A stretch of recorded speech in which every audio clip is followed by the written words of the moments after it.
कि एकादशी के दिन चावल खाना क्यों मना किया जाता है, हमारे शास्त्रों में एकादशी के दिन चावल खाना क्यों वर्जित है, जान लेते हैं।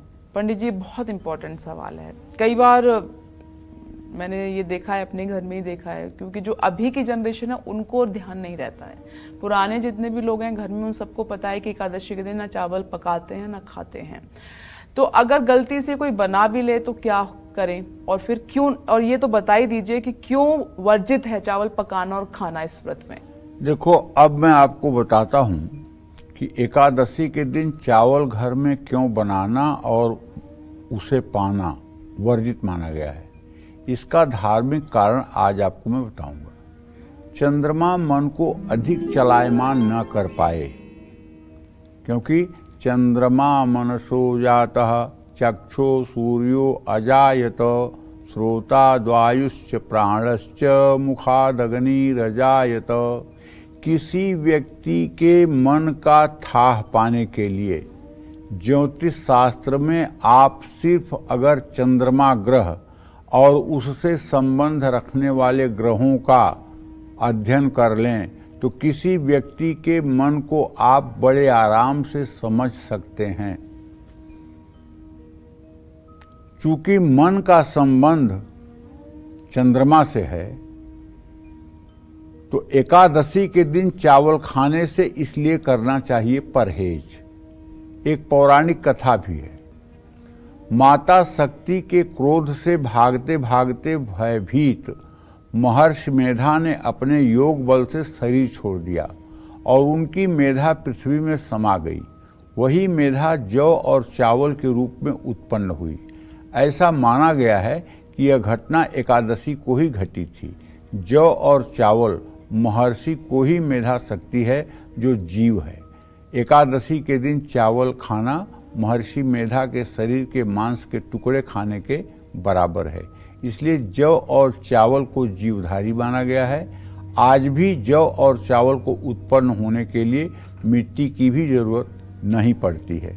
सिर्फ पानी का छींटा मारने से भी ये अंकुरित हो जाते हैं।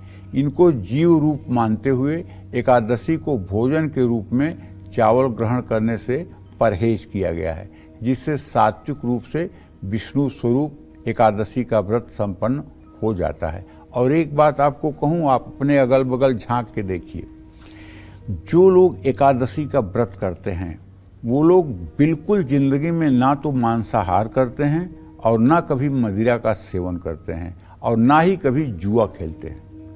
जो भी व्यक्ति एकादशी का व्रत करेगा वो निश्चित रूप से परम वैष्णव होगा, इसमें कोई संदेह नहीं।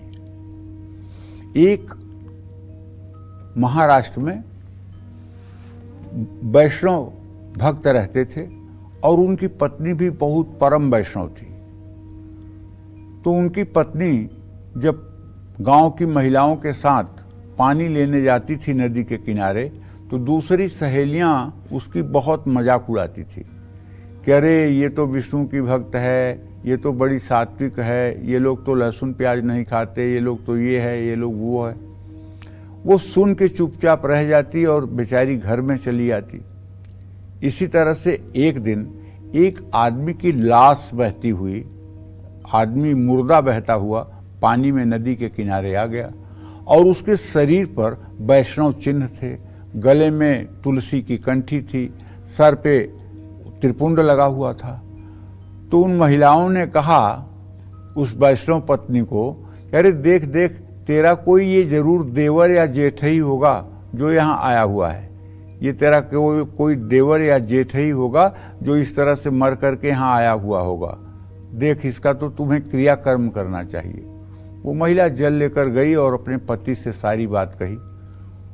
उनकी पत्नी की बात सुनकर उन्हें बड़ा दुख हुआ और भागकर वो आए और उस मतलब की अर्थी को निकाल कर ले गए और उसका दाह संस्कार किए और उसके जैसे कर्म होने चाहिए संपूर्ण कर्म किए।